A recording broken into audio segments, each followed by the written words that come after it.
Ozark Highlands Radio is brought to you by the Ozark Folk Center State Park in Mountain View, Arkansas, a wonderful way to enjoy yesterday. On the web at ozarkfolkcenter.com.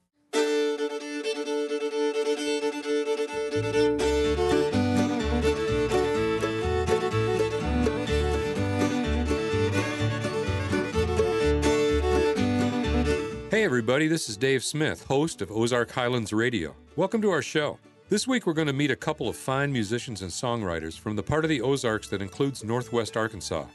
That is the dynamic duo called Still on the Hill. We'll also hear folklorist Brooks Blevins answer the question, exactly where are the Ozarks anyway? And we'll take a trip down into the vault to see what gem Mark Jones has found this week. All that and more this week on Ozark Highlands Radio.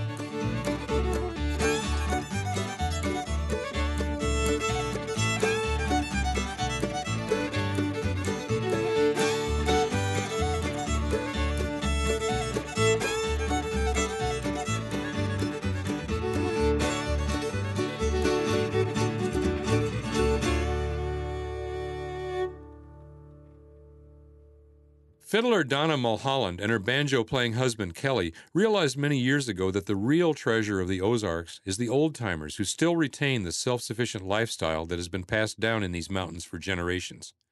For many years now, they've sought out interesting older folks and learned their stories and music, then wrote songs about these interesting people and their stories. They have been described as ambassadors of the Ozarks for the work they do to preserve a culture that is rapidly disappearing. Let's start our show off with some songs they've written about these interesting people of the Ozarks. Here is Still on the Hill with the Ballad of Otis and Osie. They play all these strange instruments. They write their own songs. They travel all over presenting this, what they're going to present to you tonight. They are recipients of the Governor's Folk Life Award. Make welcome Still on the Hill. Thank you, Dave. Thank you. Thank you all for being here. What a pleasure. So this is Donna, and my name's Kelly, and we are still on the hill. And, we love to write songs about the Ozarks. We just can't help but writing our own songs. We have a great respect for the tradition, and I think maybe we'll even wind up with a traditional tune before we're done here tonight. But we'll start with a song, true story about some folks from Harrison, Arkansas, not all that far from here. Their names were Otis and Osie. So this is the Ballad of Otis and Osie. You ready? Yep. Here we go.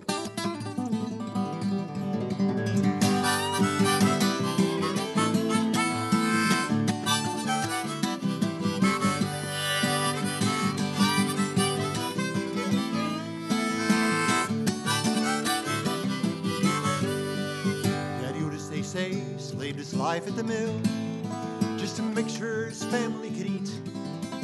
Miss Osie, they say she could dance all night. Gave it up for the Lord, preacher man gave her fright.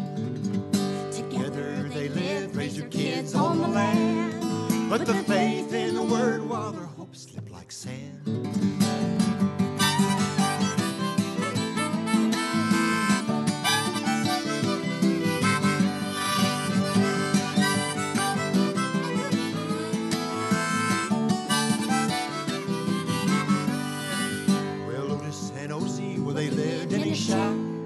With an old gray mule, she lived out back in a barn that once caught fire. They raised their chickens and corn. And when Willie Sue was born, it was hard to fill so many mouths. Otis, he worked with his hands on the earth just to make sure his family could eat.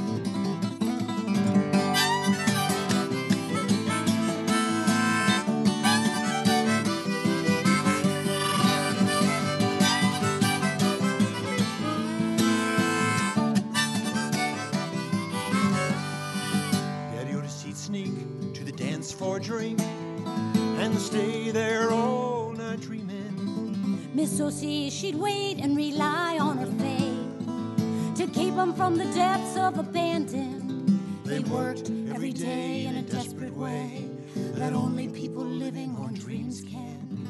And one day they tell Daddy Otis he fell, left Miss Osie there a-crying. With 4 kids alone, she would make their home, wishing and a praying and a dreaming.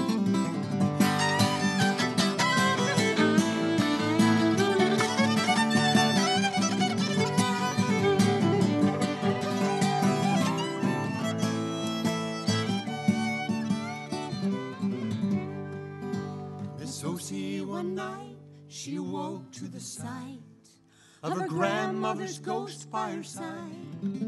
Miss Susie, she said, you can't bring back the dead, so why are you laying there crying?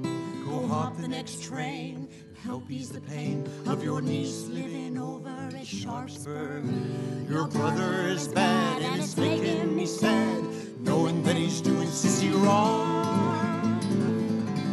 Well, Lucas worked the mill, but he soon had his fill of cutting them forest and lumber, but never did drop till his heart it did stop, and one day left his family forever.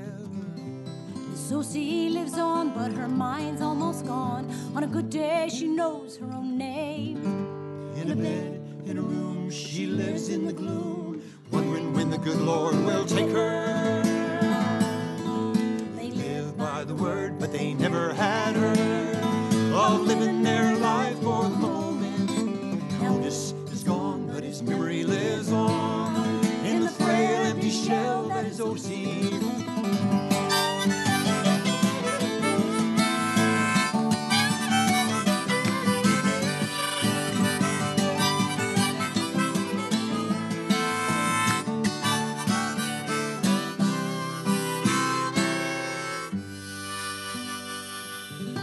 About 20 years ago, we got together. We were all had somehow meandered together, maybe through a recording studio in Fayetteville, and we found that we were on the same page. Not just Don and I, but two other people, Philip Lancaster and John Johnston. And so we had an upright bass and banjo and guitar and fiddle, like a regular bluegrass band, basically, for the first 6 years, I think. And we that was going well. We toured hard with that band. We played all over the country and up in Canada, and we're doing a lot of festivals. But it just became unwieldy. You know how things go when you're trying to get four adults on the same page. And they're still very dear friends, but we all splintered off and doing our own thing. And Don and I became a duo and never looked back. True. This is another true story. And sometimes we gravitate, especially tonight, we're going to gravitate towards instrument makers. The gentleman you're looking at is Mr. Bose, Mr. Denton Bose. He lived in Russellville, Arkansas. He's been deceased for probably almost 30 years now. Yeah, I met him probably about 40 years ago, and I had never seen the kind of poverty he lived in. He had a one-room shack with cracks in the walls and newspaper crammed into the cracks to insulate it and keep it warm. And all he had in his little cabin was a rickety rocking chair, a little wood-burning stove, and fiddles on the wall that he had carved. I remember one had a mockingbird on the back, and they were so beautiful. And so for the next 30 years or so, I dreamed I would go back and buy one of his fiddles. So just before he passed away, I found him again. And it was nothing like I remembered. His shack was more tumbling down, and there was only 2 beat-up fiddles left on the wall. So I didn't get one back then, but instead, I decided to write my very first song about him as a way of keeping his memory and his story alive. And then something amazing happened. Yeah, actually, we were playing a concert down in Russellville, and I guess Lake Dardanelle, the state park there, actually. And a gentleman came up after the concert, and he introduced himself and said, "You know, I really appreciate you all playing that song about Mr. Bose. He was my best friend." And in fact, when Mr. Bose passed away and he had no family and no children, no wife, they left all his belongings to this gentleman. And he said, "You know, I have the last fiddle he ever made, and I'm going to give it to you guys." And so now we can actually play Mr. Bose on a Mr. Bose fiddle. We're so pleased. Thank you. But this fiddle is not an ordinary fiddle. He made this in 1976 for the bicentennial, and he carved the Liberty Bell on the back, the little crack and everything. But even more amazing, he made this whole fiddle with nothing but a little pocket knife and an axe. So this is called the Ode to Mr. Bose. All right.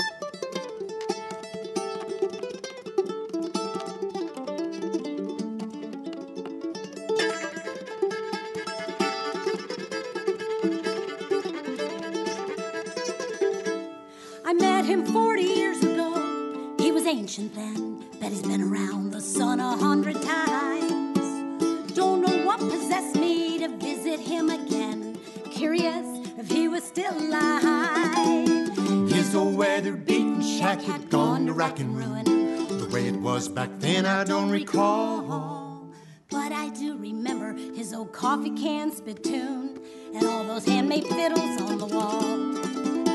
Oh, Mr. Bose, oh, Mr. Bose, that fiddle-making man.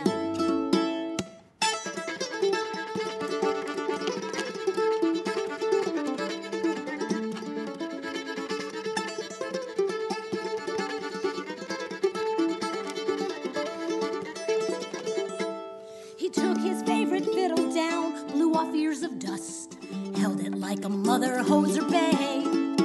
The A string it was missing and the other three were rust, but he tuned it up, played it anyway. Shaky fingers fumbled on like a blind man in the dark, grabbing each and every note he could find. He played a tune or two, then he wailed on old Joe Clark, playing it as if it was the last time. Oh, Mr. Bose, no, Mr. Bose, that fiddle-making man.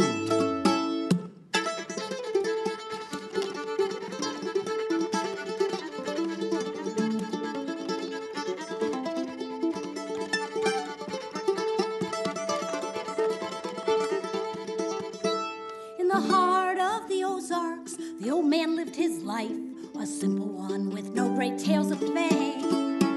But to me he is a legend, if only in my mind, and in this song his memory will remain. As I think about him now, I wish that he had more. I've never seen such poverty and strife. But who's to say what's rich, Lord, who's to say what's poor? He had a wealth of music in his life. Oh, Mr. Bose, oh, Mr. Bose, that fiddle-making man. And he played.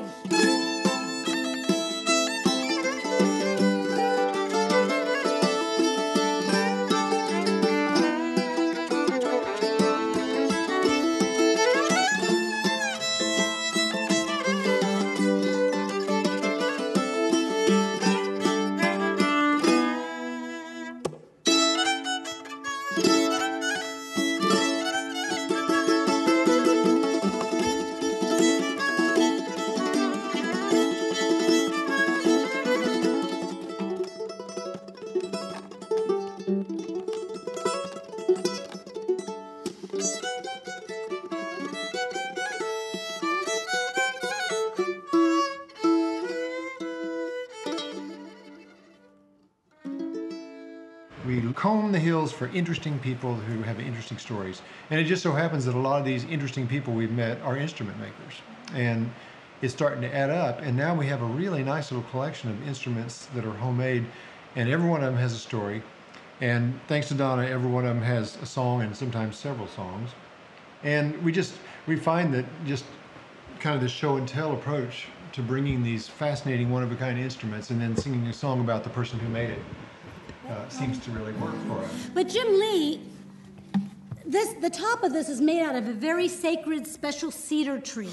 And the banjo that we're going to play in a little while that he made is also made out of the special cedar tree. He lives in Nebraska, and he's a tree whisperer. He can look at a tree and see an instrument in the tree. And he said a tornado ripped through the local cemetery years ago and knocked down this one giant cedar tree. And when he went to go get the tree to make some instruments, he noticed there were graves all around the tree from just after the Civil War of young children that had died of smallpox. And that tree, that cedar tree, had been planted there in honor of those children. So he has made many instruments out of that special tree. And so I wrote a song about, from the guitar's perspective, being made in that cedar tree. And we got to go a couple weeks ago to Nebraska, to that graveyard, and play these instruments and sing it for those children. And so we've only done this once or twice before, yep. And so it's brand new, but it's called The Cedar and the Wood Thrush. The wood thrush. By the way, we heard a wood thrush today when we were walking around the building. One of the most beautiful bird calls of all the bird calls. First one I've heard this year. Are you ready? Yep, as ready as I'll ever be.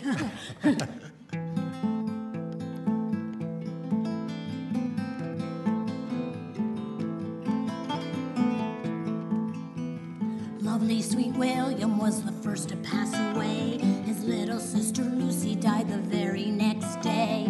Several other children were laid in the grave. Dreaded smallpox was to blame. They planted me a cedar tree back in 1903 in loving memory.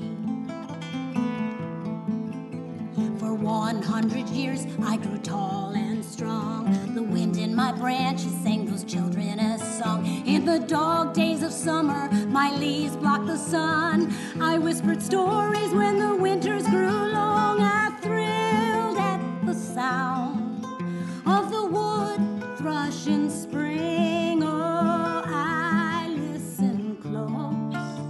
He taught me to sing. One day a tornado ripped through town. It ripped across the graveyard, tearing me down. My broken limbs laying dead on the ground. My canopy gone, my shade done gone. But the wood thrush's song inside me lives on.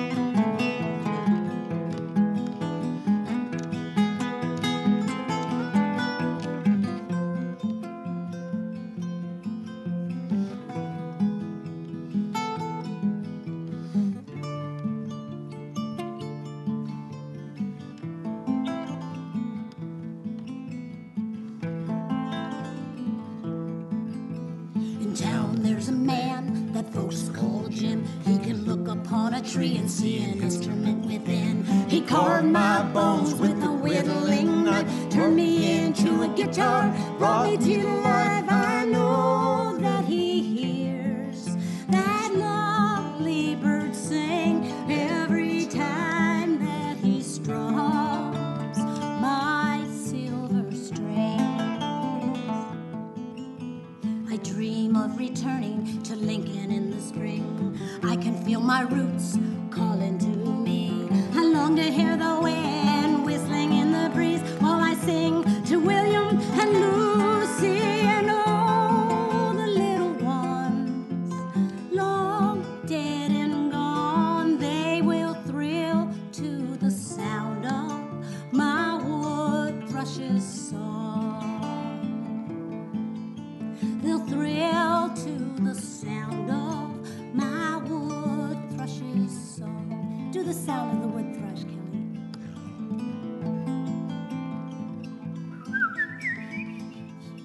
Do it again. One more time.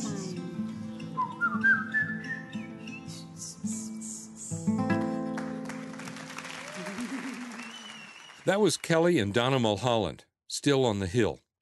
We'll hear more from them later in our show. After a short break, let's go down to the vault and visit my buddy Mark Jones. This is Ozark Highlands Radio from the Ozark Folk Center State Park. Okay, we got this now. 8 taters.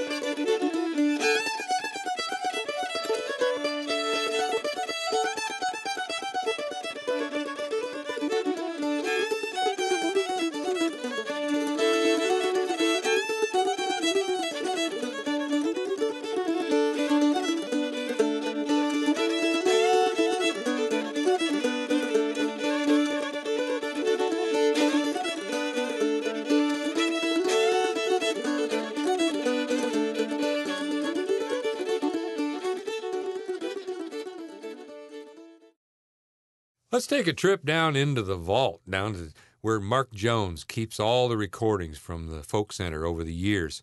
Let's see what's going on down there today.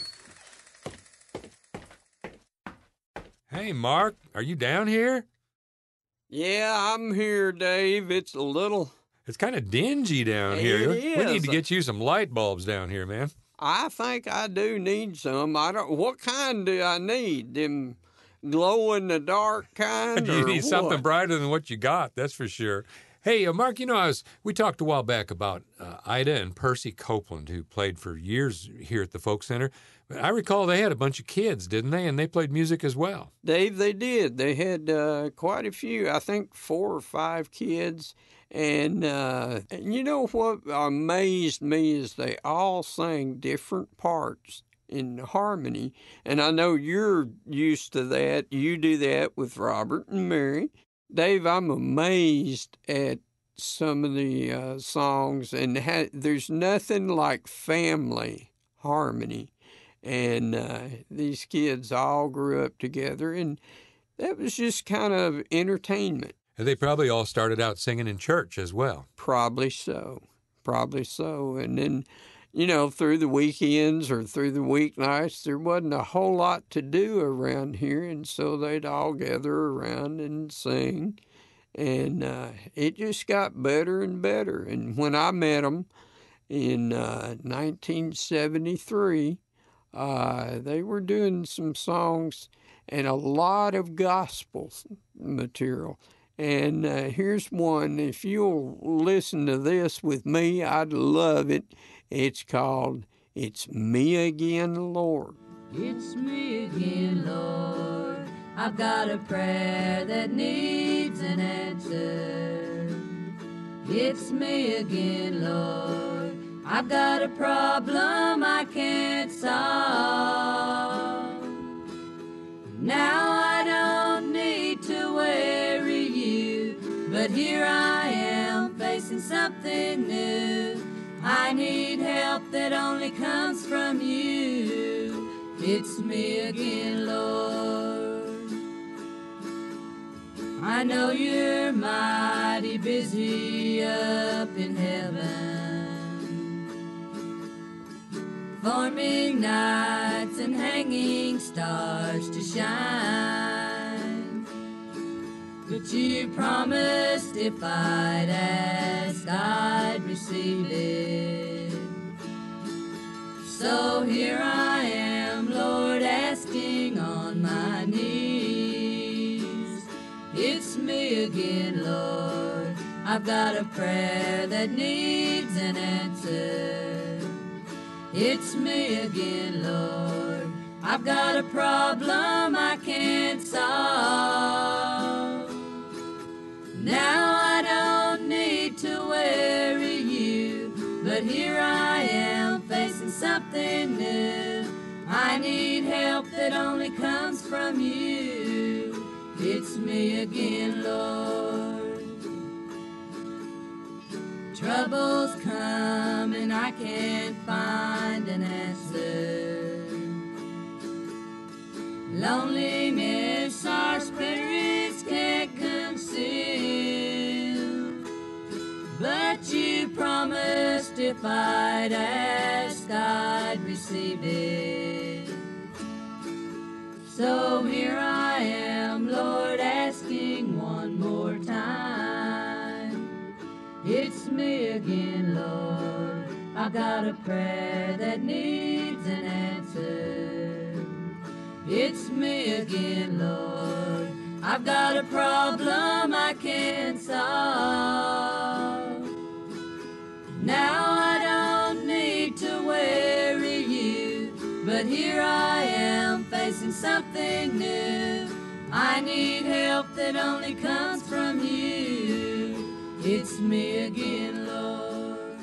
Wow, that's a great tune, Mark. I don't think I've ever heard that song before. It's an old hymn, and I haven't heard it in a long time. I run across it the other day, and there was Dale, Betty, Wilma, and Norman Copeland that I remember playing music with and traveling with Jimmy Driftwood, and it was a lot of fun at that time of my life. You know, it's one of my theories that why music has stayed so important around here is because under the mountain here, they couldn't get television for many, many, many years after the rest of the country had it. So families like the Copelands, instead of sitting around watching TV at night, they would play music together.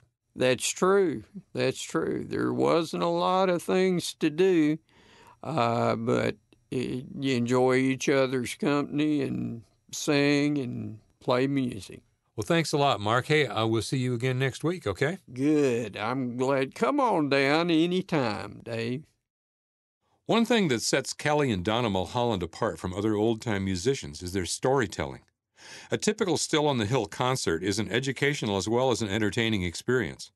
Let's listen to a few more of their songs, recorded live here at the Ozark Folk Center. Into the case. So the case itself is the dulcimer. So, yep, it's true. Oh, my pick. You need a pick? Yeah, it was there, but it went away.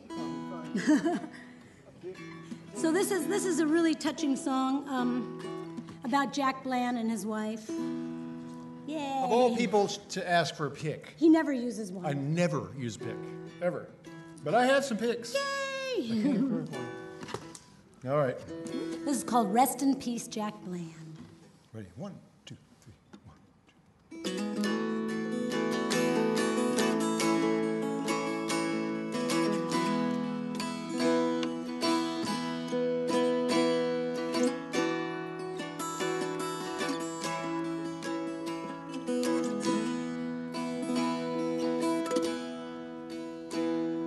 He buried Melinda on the far side of the river. Never did he dream that he could outlive her. Oh, how she loved the dogwoods when they were in bloom. Every day upon her grave he placed a blossom or two. In the month of May he'd bring her purple violets, an evening primrose. June cleared through August, and the dog days of summer, orange bittersweet, it grew by the roadside. So that's what he'd bring.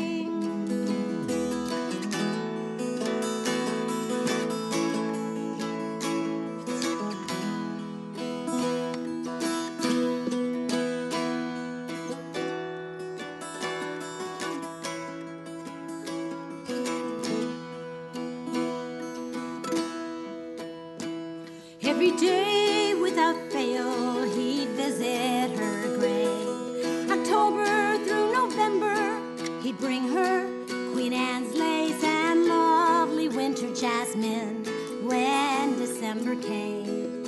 A team of wild horses couldn't keep him away. And May the rains came and flooded Rocky Branch. He tried to get across, but he never had the chance. They buried Jack Bland beside Melinda's grave. They removed to higher ground when they built Beaver Lake, beneath the lovely dogwood that blossoms every spring. No need to cross the river now, he's resting in peace. No need to cross the river.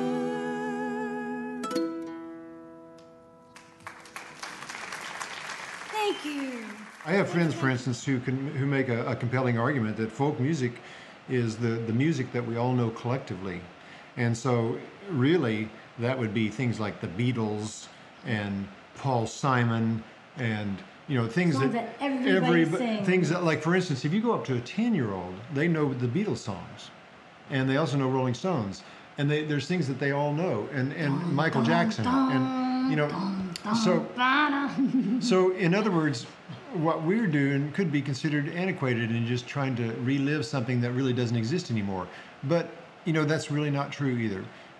The fact is, there are still bits and pieces, remnants of tradition still holding on. And Don and I have spent a lot of time documenting and finding these people and just trying to, take their temperature and maybe be a sponge and take on some of that magic and try to put it to use and to try to keep that lineage going. Because for some reason, and I can't even explain why, but I think it's important to keep our roots intact, as I said earlier. And one way to do that is to make sure that you're on somebody else's shoulders and not just making a bunch of noise. I don't think there's a right answer to the right or wrong answer. I think the word is becoming less and less useful all the time. If you really want to know what I think about it, is I think it all started to fall apart when we started learning how to record music. As soon as you record music, the oral tradition began to fall apart. And so originally it was orally passed down. Right. And so now, as soon as you could suddenly make 100,000 copies and scatter it all over the United States, the rules changed. And so the old term, the pure use of the old term, music transmitted in the oral tradition, is not really useful anymore. And so we have to make it up as we go now. We're out on a limb, you might say. Thank you. Thank you. So this is Jesse Jones. He's from Cass, Arkansas, and we met him on a day he had just turned 95 years old. Pretty sprightly young man, a great storyteller, a great whittler. He made banjos out of pressure cookers, which I was impressed by. I never got my hands on one, but a wonderful storyteller.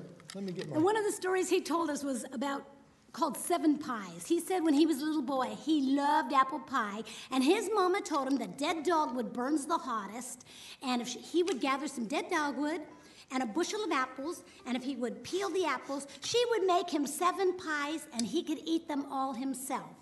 And he said he did. So, by the way, Donna's getting ready to play the jackassophone, in case you're wondering. That was told to us by Violet Hensley from Yellville. We figure if she can say it, we can say it, right? All right. It's a mule jawbone, and no mules were harmed in the making of this.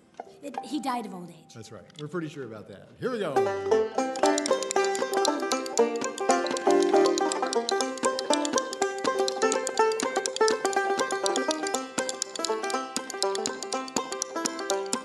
Mom said if I chop good cook wood, she'd bake me an apple pie. Dead dogwood burns the hot, especially if it's good and dry. I peeled apples, I chopped wood, helped my mama best I could. Must have been the apple of her eye, 'cause Mama baked me 7 pies. 7 pies, 7 pies, Mama baked me 7 pies. Sweetest apples tucked inside, I sure love them 7 pies.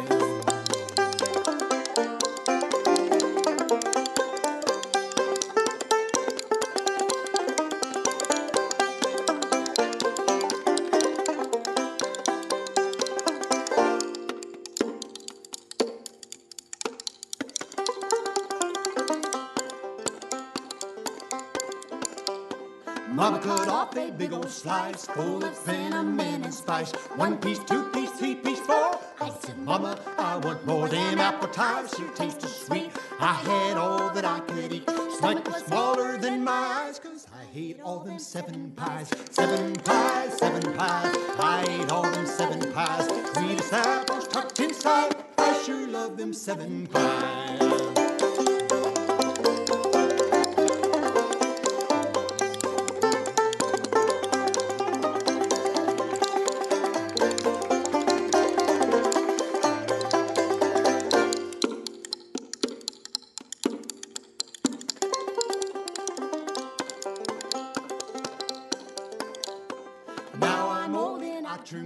My sweet Esther's passed away. I still got that old stove, and there's a pretty girl down the road. Even though I'm 95, I would gladly take a wife. She'd be the apple of my eye if she'd just bake me 7 pies. 7 pies, 7 pies, she'd just bake me 7 pies. Sweetest apple tucked inside, I sure love them 7 pies.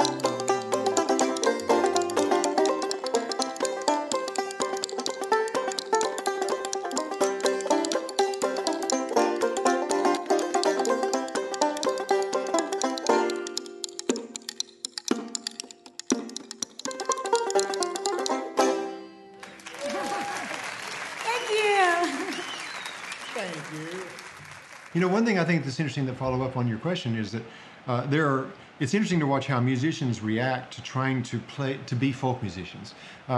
Like, for instance, there's a strong current right now of, especially in young people, of playing old-time music. And some of them are just like walking musicologists, you know. They can tell you what guy played the fiddle and how he held it, and, you know, and what town he came from and who his second cousin was, you know. Right. And they got all that down, and I respect that. But I call that reenactment to some degree. That's one way of honoring the folk tradition, is to reenact it and try to play it, try to figure out how it sounded in 1920, and then make yourself look and sound exactly like that, you know. And that's beautiful, and thank goodness there's people doing that. Mm-hmm. But then there also have to be the renegades who are just searching. Otherwise, the whole art form will die. So, you know, somebody's got to be out there searching. And I guess that's more what we see ourselves as, is this kind of a searching, looking for new ways to express the folk position, and also to remain culturally relevant. And that's by our Ozark connection, you know, writing stories that are true stories about Ozark people that are real people, seems to keep us maybe somehow grounded and relevant to our audience.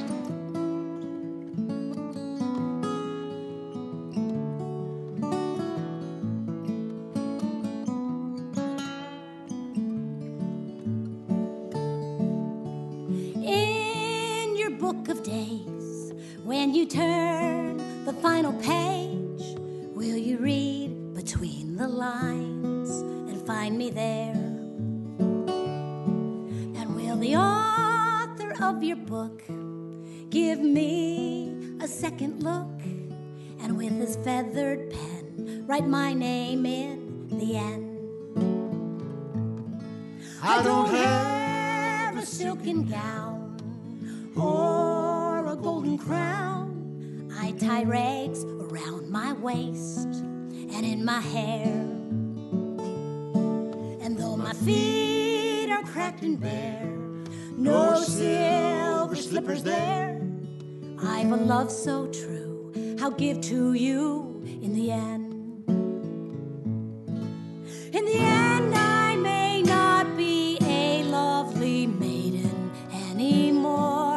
I might be an old woman knocking at your castle door, but the apple that I offer you holds wisdom of my years. I have nurtured it and watered it with tears. Take a look and you will see all of the love inside of me. Then give me a kiss and I'll become your princess.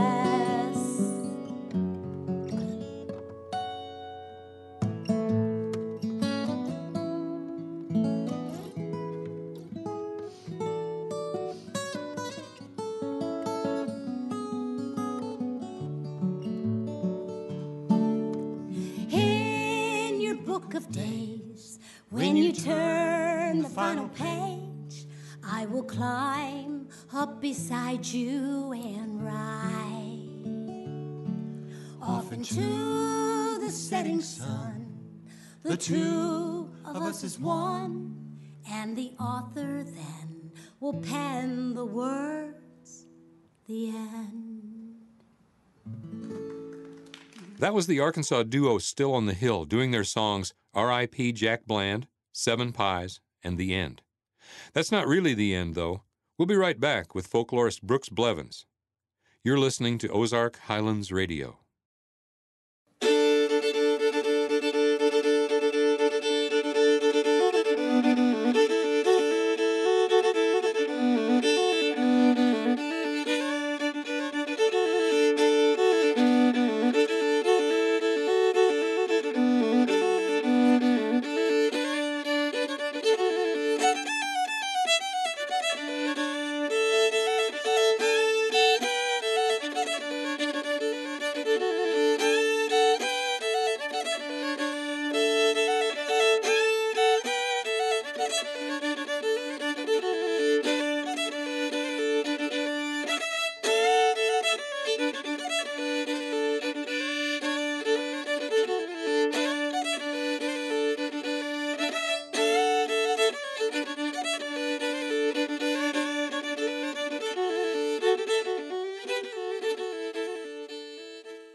your people? If you've never been asked that question, I would say you haven't spent much time in the Ozarks. It's an age-old method used by locals to size up someone who isn't local or who appears not to be. It's a question with a multitude of unstated inferences. Do you have family around here? Are you an outlander, a foreigner from off? Are you trustworthy, connected, a known quantity? Are you any count? If you're not from around here, just what in the dickens are you doing here anyhow? Who are your people? What if we pose that question to this place, the Ozarks, without the nosy subtexts? Who are the Ozarkers? I recall the day years ago in 8th grade American history class when the tables were turned on the locals, when I first encountered the question of Ozark ethnicity, you might say. We had a new teacher in our little Arkansas school, a young woman from Chicago. On the first day, she asked the class where our families came from. It was her version of, "Who are your people?" We didn't know what she meant. "What country did your families come from?" she attempted to clarify. "America," we stammered collectively and questioningly, perplexed at our teacher's obvious shortcomings with geography. Where did she think we came from? "No, what nationalities are your families?" she implored. "Take me, for instance. I'm Lithuanian. My parents came to the U.S. right after World War II, she told us. In the neighborhood where I grew up, there were Italians and Slovaks and Polish people too. So where did your families come from? Where's the old country?" I recalled hearing that one of my great-grandfathers was born in Georgia, the one whose capital is Atlanta, not Tbilisi. But even at age 13, I was pretty sure that's not what she was getting at. Another student professed an ancient connection with the land of Tennessee. It was a fruitless exercise on her part and ours, and the discussion wandered elsewhere. But it did make me curious to find out who my people were. One of the old romantic chroniclers of the Ozarks would have assured our teacher that she had landed smack dab in the middle of the so-called Anglo-Saxon seedbed, a place where everyone was of strictly British lineage. Others might have claimed that we were descended from the rowdy Scotch-Irish, whose unruly and liberty-loving clans had overrun Appalachia before jumping the Mississippi to invade the Ozarks. Both theories are overly simplistic and fail to account for America's melting pot experience and the many different peoples who've called the Ozarks home. So who were we? We were the Osage and Quapaw who hunted the Ozark Plateau for generations but maintained permanent villages elsewhere. We were the French who claimed the Mississippi Valley for King Louis XIV, mined lead and salt in the hills of southeastern Missouri, and even established a few permanent villages like Old Mines and St. Michael. We were the Cherokee and the Shawnee and the Delaware, who tarried for a while in these hills as they were being pushed westward by the encroachment of white settlers.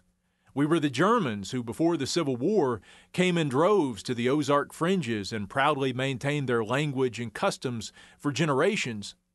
We were African Americans who came west in bondage or as free women and men, and who numbered in the thousands by the outbreak of Civil War.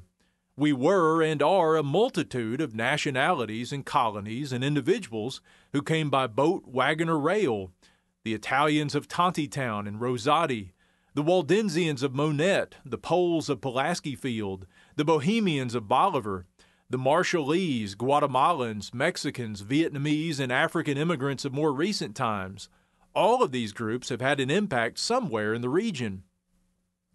Yet none of these peoples were numerically significant enough to establish a regional culture, to become the people of the Ozarks in the eyes of the nation.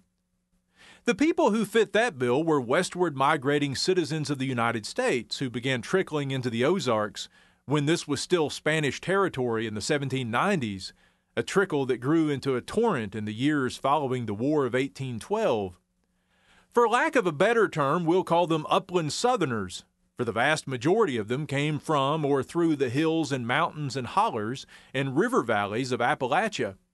They, too, represented a hodgepodge of ethnicities: English, Scots-Irish, Scots, Welsh, Germans with strains of Native American and African blood mixed in. In the southern backcountry, they were forged into upland Southerners, a hardy people who brought to the Ozarks a love of liberty, yes, but also an appreciation for community and the importance of a community's infinite number of skills to ensure survival in a rugged land. They brought with them a reverence for plain folk Protestant religion and an attachment to old world superstitions and lunar signs. They brought with them ancient ballads from the British Isles and thoroughly American fiddle tunes and minstrel songs, parts of an oral tradition that also cherished jack tales and desperado stories. They and their descendants dominated religion, politics, and culture in the Ozarks, from Crawford County, Missouri to Crawford County, Arkansas, for the better part of 2 centuries. They provided the inspiration for hillbilly stereotypes, and later inspired a generation in search of dirt road cornbread authenticity in the folk revival of the 1960s and 70s. Just like those 8th graders, their descendants may have forgotten where their people came from, but their lives continue to reflect traditions, both conscious and unconscious, passed down through the generations back in the hills of the Ozarks.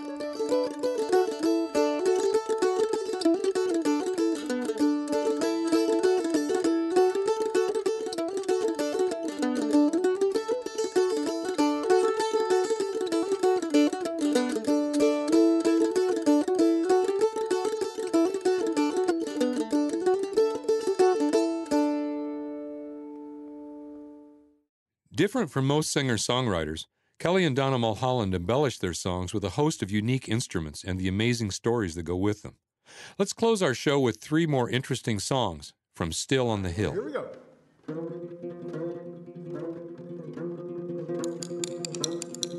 2, 3, 4.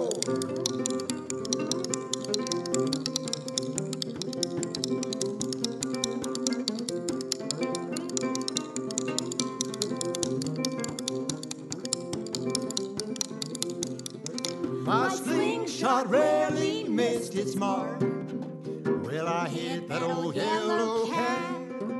My mama made me bury it deep neath the lilac bush out back. After doing my mama's bidding, a couple of weeks went by. Mama said, Jesse, go dig up that cat and scrape the hair off of its hide, Lord, Lord, the hair off of its hide.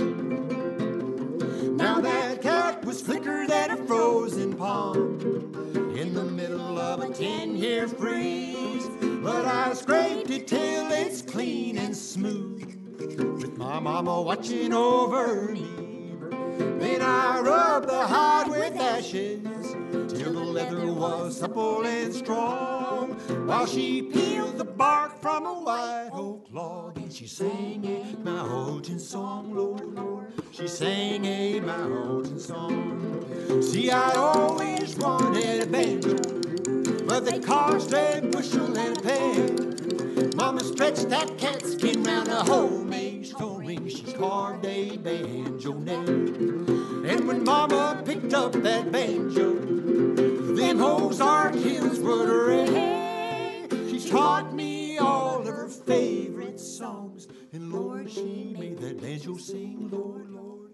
Lord, she made that banjo sing. Make it sing. Here we go.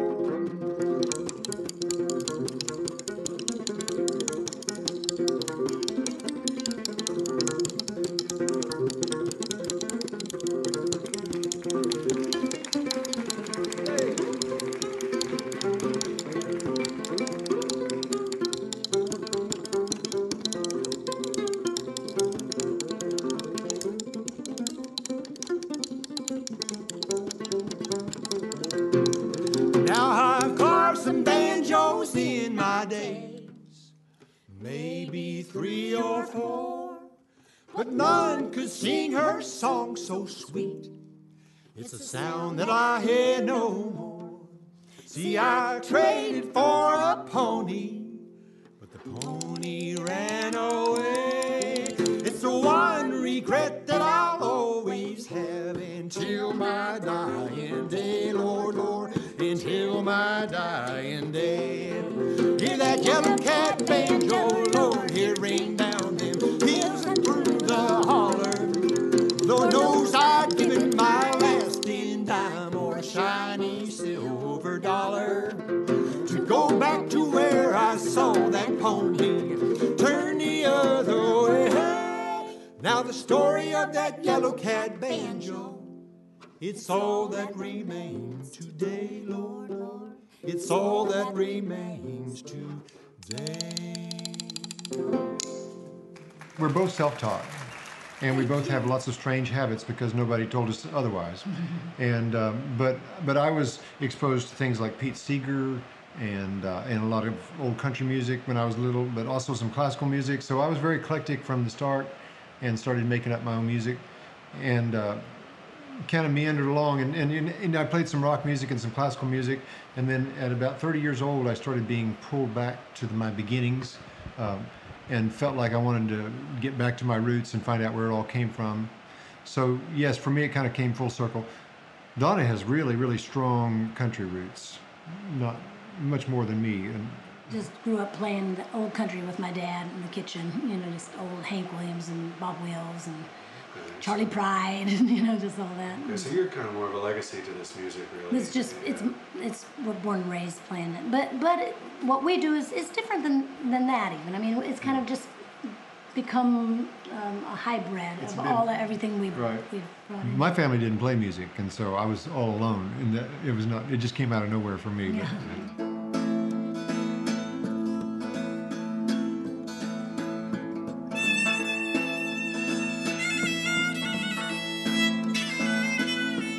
That Ozark sun was beating down, dropped my plow to the rocky ground, and the world turned black in a heart attack, and a vision passed before my eyes.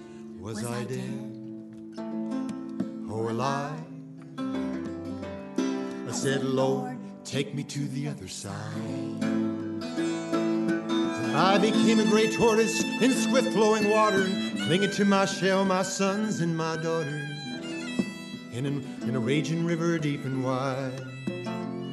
That day I heard the Lord confide, shed your vanity, shed your pride, and I'll see you make it to the other side. Well, I knew that moment, but my fate was sealed when the Lord told me he'd make me a deal. If I deliver my children to that shore, he'd show me what these hands were for, to build guitars in his name. That's what I'll do until my dying day. So I grabbed me an axe, my son and me, we felled a big old walnut tree, and I sawed that wood up into boards, and I made a guitar for the Lord. And the Lord looked down and smiled when I gave it away to a little child. Pork chop bone, whittled for a bridge, tailpiece made from a rusty old hinge, door spring saw blades mounted in the middle. Lord, like a sound when them old parts jiggle. Sawed up frets from brazen rods, carved on the top, true faith, true light, have faith in God.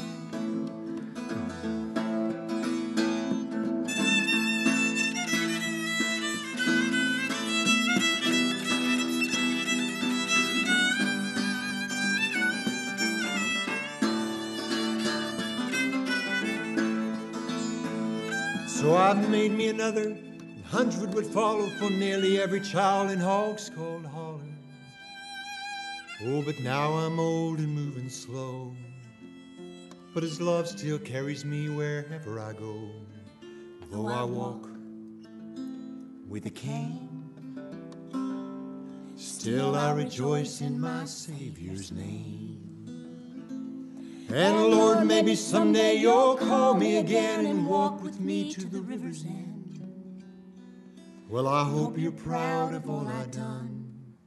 I kept my promises, everyone, and I'll look into your eyes and say, Lord, take me to the other side. I hope that we're very respectful of tradition, and in fact, we kind of joke, but we joke seriously that we keep one toe in tradition, so that we don't meander off into oblivion. Because I think it's important to keep those roots intact. And so every show we play, we always whip out at least one traditional tune. But because we write our own songs, that automatically makes us not traditional players or old-time players, because we have that sound and sort of that style, but it's our own songs. And someone wrote those songs back then, so we're just kind of keeping the stories of the people living now in the Ozarks and keeping their stories alive, and that's kind of what we love to do. We've been slowly switching from folk grass to, lately we've been calling it Ozarkan folk. Hang on your hats, 1, 2, 3, 4!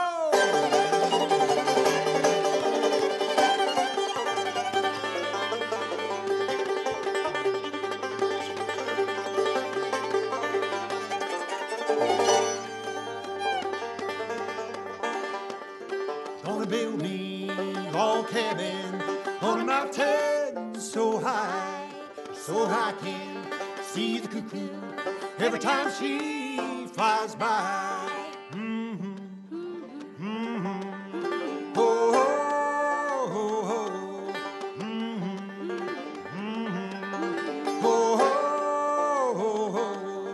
Well, the cuckoo, she's a pretty bird. Don't I wish she was mine? She never drank water. She'd always drink wine. Here we go!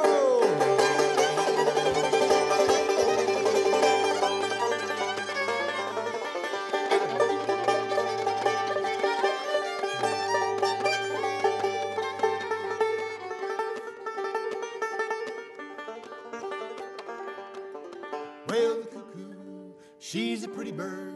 She warbles as she flies. She never hollers cuckoo till the 4th of July. Ho, ho, ho, ho. Ho, ho.